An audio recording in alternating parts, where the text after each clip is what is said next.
thank you for joining us on H360 Live. My name is Courtland Long, and joining me today is my colleague from h360, Dave Duplay. Dave, how are you? Courtland, I am doing phenomenal. How are you? I am doing very well. Did you have a nice weekend? I did have a nice weekend. You and I were both at the annual Autism Family Services Beach Bash in Belmar Beach, New Jersey. So much fun. Yeah, and working with the kids, it was so much fun. The professional surfers were there, and the weather was just phenomenal. And the kids that came through our booth and played our little roulette wheel, earning prizes and candies, it was so special. It was really great to see everyone having a great day and just kind of letting loose and relaxing. It was fantastic. Well, joining us a little later on in the show today, we're going to have Terrie Magro. She is the co-founder of the Michael Magro Foundation. But before she joins us, like always, we're going to kick it off with a fun health tip. And I believe today we're talking about sleep, right, Dave? We are going to talk about sleep. And this is from Time Magazine and the National Sleep Foundation. And, you know, we've talked about sleep before. We talked about, you know, sleep rituals and how do you prepare for sleep and things of that nature. But this one is a little different. We're going to talk about when you actually go to sleep, right?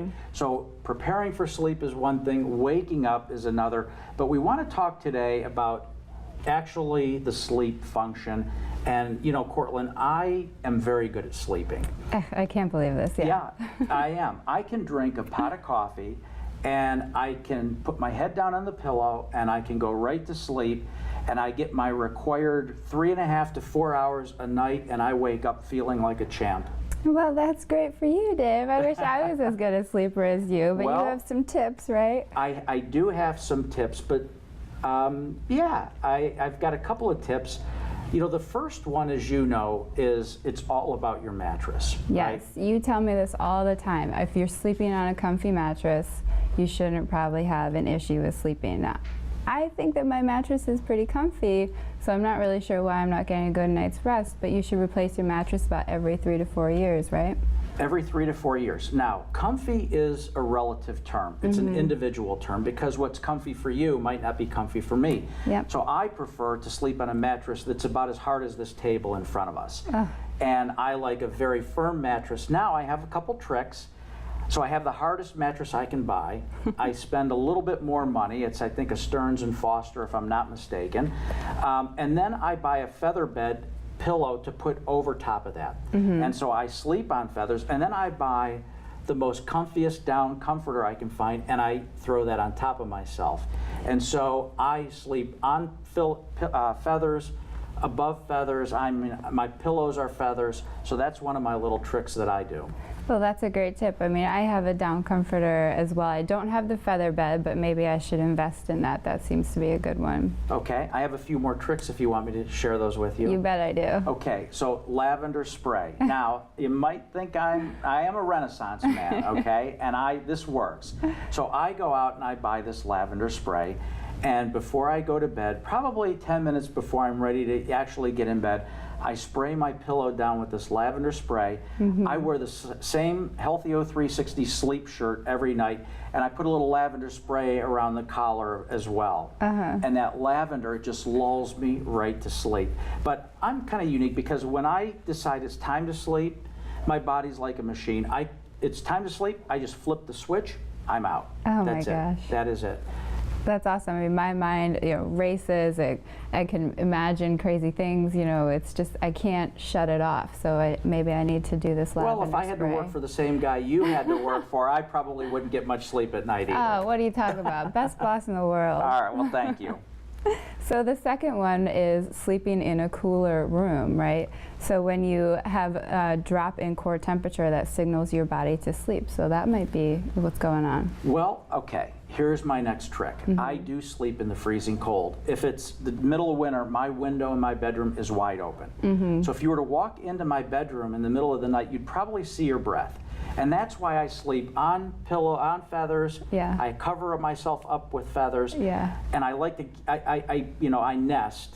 So I nest in my bed, but I don't like my feet to be covered up for some reason. So I'm covered up. You can see, you know, the top of my head, and then my feet sticking out of the side of my bed is kind of how I do it. But it's so cold in there, and I love it.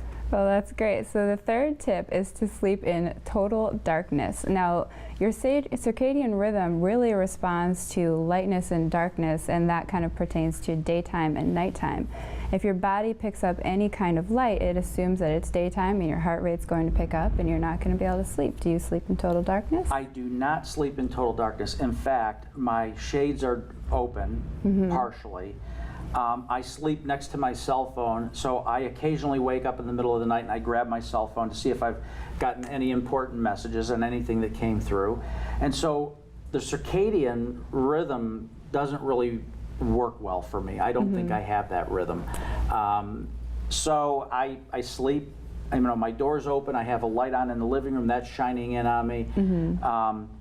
I think maybe as a child I was afraid of the dark a little bit. And so, I spent years in therapy talking about that.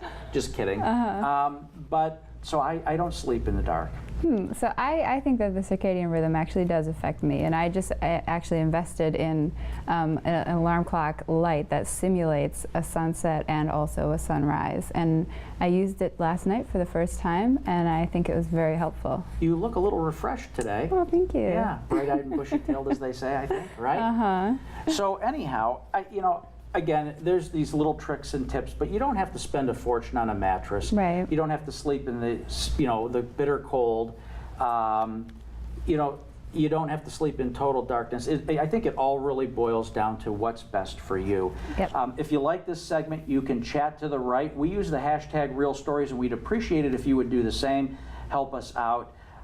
So Courtland, as always, we sent our interns out into the streets of New York because I wanted to see exactly what our friends in New York know about quality sleep and if they're doing it correctly. And we've got the most amazing video. Would you like to see? I would love to watch this. Okay, Matthew, please roll the tape.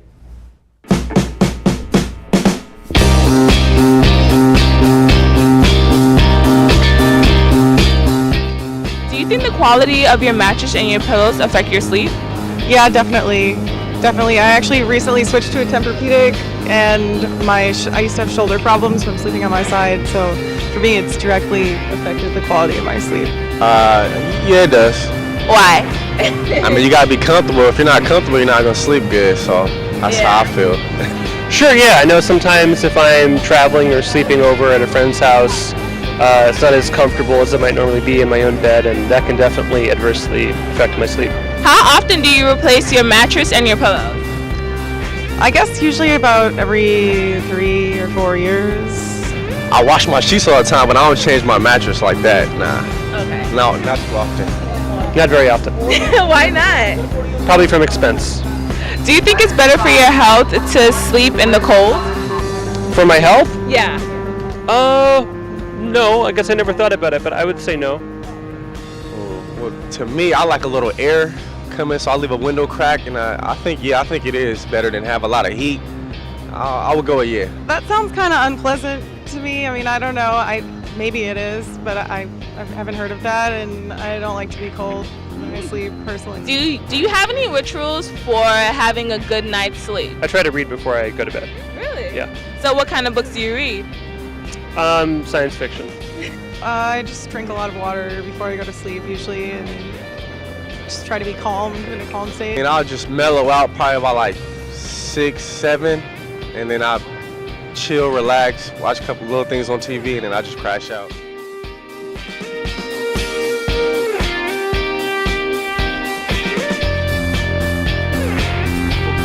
What did you think? Again, some really great answers from our New Yorkers. The interns never disappoint with these videos that they put together for us, but I can't believe that one young woman drinks a ton of water before she goes to sleep. The one with the hat. Yeah. What? That was a cool hat. It was a really nice hat. She was very stylish. Very stylish. Another New York character. Yep. Now, what about the guy with the hair? It looked like a Rand McNally road map he was wearing on his head. What was up with that haircut? Well, I don't know, but he did have some good sleep rituals. You know, he has a calming sort of ritual that he does before he goes to bed, and he subscribes to our sleeping in the cold tip, so that's nice. Yeah. Well, as always, our interns did a phenomenal job, and our friends in New York, they're all over it. They've had some good tips. They're, I think, resonating with us and the health tips that we provided. And now, as always, our favorite time of the show, we have our guest, Terrie Magro, in the studio with us. Just as a way of background, Terrie is the co-founder of the Michael Magro Foundation. This foundation is a not-for-profit organization which was established in January of 2005 in honor of her son, Michael Magro. They are doing some phenomenal work. The organization's mission is to better the lives of children with cancer, pediatric cancer survivors, and their families, as well as other chronic pediatric conditions. I'm so happy to have you here, Terrie. Thank you for joining us. Thank you very much, Dave, Courtland. Thank you. It's an honor to be here, and I appreciate it. Well, we have so much to ask you. Your foundation is doing some great work, and some of the events we've been to, we're going to talk about those later. But we really want to dig in and understand more about your foundation, what you're doing, the mission, so that our members at home can really understand what you're up to and figure out how they can participate. So Courtland, would you start us off? I sure will. Well, Terrie, thank you again so much for coming in. It's always a pleasure to see you. So can you give our viewers a little bit of your history and how you came to found the Michael Magro Foundation? The entire journey started in March of 2004, when my younger son, who is now 22, graduated from Drexel University, started a job yesterday, Dave. We're all excited about that. Yeah. And unfortunately, a day before his 11th birthday in 2004, Mark was diagnosed with Hodgkin's lymphoma. And so it was the beginning of a journey that my husband Paul and I started that we had no intention and really didn't want to be part of this club. But we proceeded through his treatment course at the Cancer Center for Kids at Winthrop University Hospital, and Mark did, God bless him, very, very well throughout the treatment. He had a lot of ups and downs, and it's a very rigorous course. And he was at the end of his course, and he was in radiation treatment at that time, and out of the clear blue sky, Michael, who was our oldest son, 13 at the time, was just complaining of flu-like symptoms. Couldn't seem to resolve it. A week went by, was diagnosed with pneumonia. And from the pneumonia, we found that he actually had leukemia. And that just rocked the entire world even more so. We proceeded to bring him to the Cancer Center for Kids and have treatment at the same time. So now we have these two boys in cancer treatment, and going back and forth. Paul and I are very social, talking to all of the families, just trying to find out what is going on, what is the staff like, the hospital. My clinical background is as a registered nurse, so I did know some of the players there. And we proceeded along. Michael was diagnosed on June 8th, and he passed away on July 30th. So it was a few short weeks. Mark had just finished radiation therapy and was ending everything, so we should have been celebrating. Instead, Michael was put on a vent and passed away Friday, July 30th. So we decided as a family that something had to be done to keep the memory of Michael alive. And why did this happen? We have no idea. It comes out of the clear blue sky, as I always say, but it's really etiology unknown. And in talking to so many of the families, we realized how much money is needed from behind the scenes, because budgets are compromised so much. So we decided to start a foundation in Michael's memory. So we had one that passed and a cancer survivor, so we try to focus with both. Yeah, what an incredible story and an incredible journey for you and your husband. A foundation runs with a lot of people's support, and I know it's you and it's Paul. But who else do you have helping you? Because you guys do an awful lot of events, and I love what you do. And you've got a website. You know, where do you find the support? Who else is helping you behind the scenes? You know, it's always remarkable to see how generous people are. When we decided to do this, my two close friends and nurses as well that were through every step of it, Sharon and Linda, the four of us sat down and decided that we were going to start this. And Linda's husband, Stu, is an attorney, so he incorporated us. So our executive board is the four of us. And we we reached out to a couple of friends and family members and started a board of advisors. And that board of advisors has evolved. Some have left, some have joined. But we have about 14 people now on the board, and everybody is very, very actively involved. And we've gotten to a point now where each board member has a piece of an event that they enjoy. So one of them enjoys running the soccer, the car wash, the lacrosse. So we spread it out. And from those people, we've engaged a lot of other people. So our support base is very, very secure. And you're absolutely right. It takes a village. Yeah.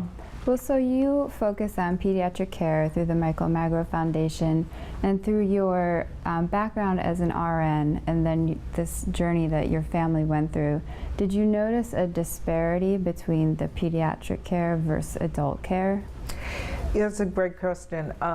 There is a lot of differences. The pediatric hematology oncology world is very, very connected, and I really liked that. Dr. Weinblatt and his staff at the Cancer Center, they're constantly interacting with physicians from all over the globe to work out differences and to see if a course of treatment is good or bad, or should they change it.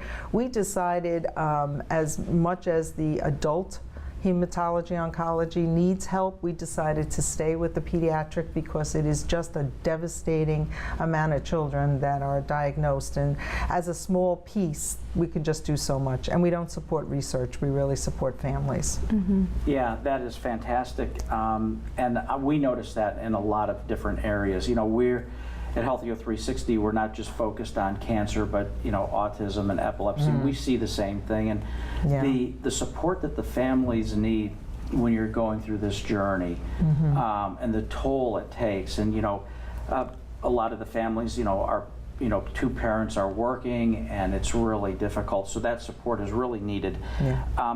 Your website says you focus on pediatric cancer care, but you also focus on other pediatric conditions. What are some of those conditions? That's an outreach that we're beginning, and it's still in its infancy, but a lot of the medications, because all of the chemotherapy drugs and the steroids can sometimes cause a secondary diagnosis, and one that we see is diabetes. And one of the worlds that I worked in for a very long time was working with children and adults with diabetes. So we try to help them as well through our school reentry program, and just trying to help them cope. But there are other disease entities and chronic conditions that we try to help, because it's very devastating. There's a lot of pulmonary issues. Again, it's medication driven. It's a poison. Chemotherapy is good and it's bad. Well, school reentry, I'm sure, is very important to a lot of these children, especially having gone through something. It really, really is. It's very difficult. You want to maintain. There's not a child out there that wants to be so different. They want to keep up with everything. And so no matter what level of school that they're in, if their parents agree, we have a school reentry program where the clinical staff and the psychosocial staff, the medical staff of the Cancer Center for Kids will contact the school that the child is in, and they will go to the school and work with the gym teacher, the school psychologist, the other children in the child's class, along with the building principal, and explain to them just what is going on with this child, because they want normalcy and they want to be able to keep up with the workload, but it's not always possible because they have very long days, or sometimes multiple days that they're in treatment and they can't attend. But when they feel better, they want to go to gym, but yet it's hard for them to go to gym. The gym teacher's nervous. They have a med poured in. They're getting their medications through that. So they're afraid to let them participate. But what the child really wants is to participate. So we educate them. And the two-way street of education between the teachers and the clinical staff is wonderful, because the child is there for 8 hours a day or close to it, sometimes with before school and after school types of programs. So as long as they're well enough, they're in school. Yeah. Well, you bring up gym class, and you know, sports is a major theme of the Michael Magro Foundation. Your Yeah. logo is the penguin, and he's always changing different sports depending on what you guys are doing. Isn't that a great logo? It's I so love it. cute. Michael was a very big penguin lover. He just, it started way back with the Beanie Baby era, if you remember that day. The Beanie Why Baby. do you look at me when you say that? And the Beanie Baby was named Waddle, and we always had a lot of laughs. But so when we were designing the logo with the team of people that were helping us, we decided that it had to be a penguin. And playing lacrosse was Michael's absolute favorite sport. He loved basketball and he loved lacrosse. So we had the penguin holding a lacrosse stick, and Michael was in 7th grade when he passed away, but his number at Hicksville Middle School was number 33. So that's why 33 is on the jerseys and is on the penguin at all times. And we do, you're right, Colin, we have a lot of fun with the penguin. He kicks a soccer ball, we make him a chef, depending on the event. And the boys really enjoyed sports, and both were very active. So we've tried to engage the community and the younger people to be part of it. And so one great way to do it is through sports. Right, so earlier you mentioned some of those sports events that you guys hold. Can you give our viewers a little bit of a... We have a soccer event that a group called MMU and one of my board members, Brian Horvath, started, and we were introduced to that a while ago, and they do a Soccer for a Cause Day where they bring in about 18 to 20 teams, and we have a tournament day, and they run the whole thing. And Brian, again, as I said, each board member has a little specific area that they like. And that event yields us about $10,000. It's a fabulous event. We bring awareness to a lot of people. We have young and old, and they have a fantastic time. Lacrosse, that's our number one sport. So Jimmy Montana, who runs an organization that he owns called MDP, and it's a lacrosse clinic and a lacrosse teaching area, he runs the alumni game at Hicksville High School. So that has become very, very popular. It's the Saturday after Thanksgiving every year, though Jimmy does want to change it to June because it is always the coldest Saturday after Thanksgiving. But again, we bring in a lot of people, and everybody has different likes. So we try to have events throughout the course of the year that will touch on different people's likes and have them involved. And people want to be involved, people want to donate, they want to understand the cause. All of our money goes back into the families, so it's not, we have very little that is going back into the organization because of our support systems. It's 88 cents on a dollar is what goes back into the foundation, and that money translates back into the families. So people are very willing, to enjoy that. And golf. Golf became something that we just recently, which is where we met for the very first time and truly had a great time. Well, actually the second time we met. Yeah, second time. It was that's another great one. And Mark, who is my 22-year-old, loves to play golf. So that's a big one, big event. Well, the for golf us. day was fantastic. The weather was great. Right. And we had some characters coming through. We were broadcasting on one of the tee boxes live at the event for you. And one foursome that came through, oddly enough, the guy was golfing in his bare feet. And so That's George. Right, so the three guys went before him, and one hit way to the left, the other hit way to the right, the other guy put it in the lake, and the guy with no shoes hit it right down the middle in the fairway. And so Go figure. Go figure, you never know. And that was a great event. We enjoyed that. And then you've got this culinary event coming up on October 5th, Monday. Tell us a little bit about this, because I'm going, and I would encourage everyone, if you're in the area of New York City or Long Island, this is a great event. What's going to happen here? This is our signature event, Dave. This is really great. When we first started and we decided how are we going to fund this foundation, the first thing that came to mind, because I love parties and Paul is a chef, so we sat down with one of his very good chef friends and kind of bantered back some ideas, and Tom Scheidel helped us come up with this whole idea. And it wasn't anything brand new, we just twisted it a little bit, but it's been out there. It's a tasting, so we dubbed it Evening of Tasting and Giving. And what it is we rent the Carlton at Eisenhower Park. It's Monday, October 5th from 6:30 to 9:30, and every 6-foot table is a different restaurant. restaurant. And we have been so blessed in the 11 years, it'll be our 11th year that we're doing it, we have had some of the same restaurants over and over and over again, which is fantastic and a real testimonial to all of them. Some new ones that come in, which is fabulous. And we have wineries, bakeries, martini bars, wonderful, wonderful raffles. I have a committee of people that help make these raffle baskets that will just knock your socks off. They are just gorgeous. Their value are all $300 or better. Then we have grand raffles, we have live auctions, and it's a great night. It's our signature event and the one that we net $80,000 to $100,000, which is what keeps us going in the course of the year. Our other events yield a nice amount as well, but this one really keeps us going. Well, I'm looking forward to it. Absolutely. It's great. Dress comfortably and come hungry. Well, we can't wait. So these events that you host, they help fund your organization and the support that you guys give. So we noticed on your website that you have this program, Life Essentials. Can you tell our viewers about that? That is that is how we really started. Walking the walk, we realized how much money people really needed. So we started a gift card program. And so Life Essentials is really what you need on a day-to-day basis.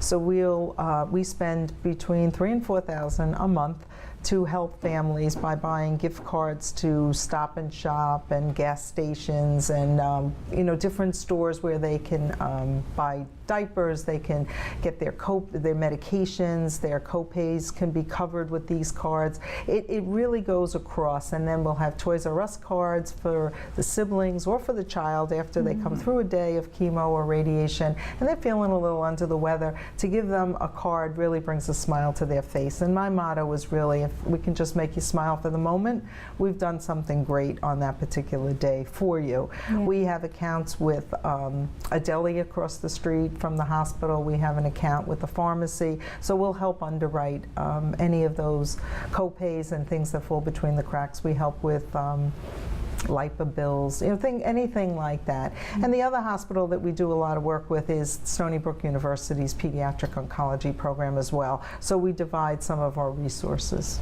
Yeah, that's great. Some of the foundations or some of the sponsors that you have. So when we were at the golf outing, for example, when I was driving the car around, I noticed on every tee box you've got great sponsors.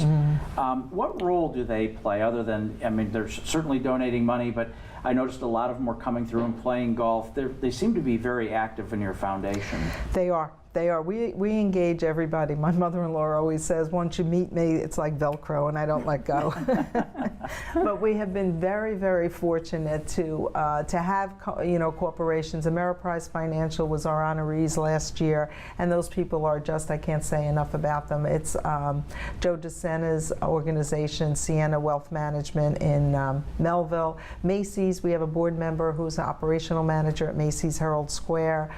LinkedIn, that Tom who you met. So we have a lot of great corporations, and we also have our credit card processing company, Priority Payment System, is Paul's cousin's husband, and they do our credit card processing, and they really reach out to nonprofits and they donate back a percentage of every credit card swipe. So it really helps. It's tremendous. And a lot of accountants and insurance and investors that we work with donate money, but they donate their time and their resources that are available to them to try and help us build the events and make them better and better. 11 years of running events is really a testimonial to us and to our board, because it's really a lot of work to keep these things going. Yeah. Let's talk about awareness for a minute. What are some of the key takeaways that you want people to understand when they either go to your site or attend one of your events? What are the one or two really key takeaways that you want somebody leaving one of your events or going to your website? What is that? What I really want people to understand is that the money does go to the families, and those families are identified by the clinical staff and the psychosocial staff. So we're not just pulling people out of the air.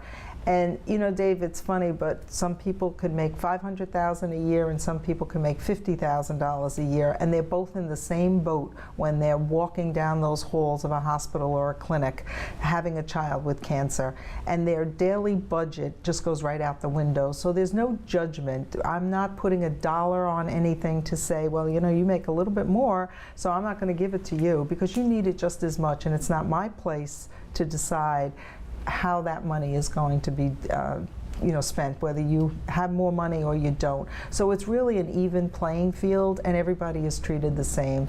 And we work off of the recommendations of the social service staff, the clinical social workers and case managers, because they know best. Somebody needs a little bit more, or they need it 2 or 3 times, then we'll help them out a little bit more. Yeah. But it's it goes right to the end user, and that's what I'm very proud of. That's great. Well, I will see you on October 5th. Thank you. At your event. I will be there. I will come hungry. Come hungry. And I hope you come back on our show and spend more time with us. I'd love to. Thank you so much. Absolutely. Thank you. Well, It's I'd a like pleasure. to thank you for coming in. I'd like to thank the viewers at home for tuning in, and I'd like to thank our sponsors for making this all possible. All of our episodes can be viewed on demand at healthy360.com, and our podcast is available for free download on the iTunes Store. Well, Terrie, did you know that we're on Facebook, Instagram, Twitter, and Pinterest, and we use the hashtag #RealStories. We hope you do the same when helping us out.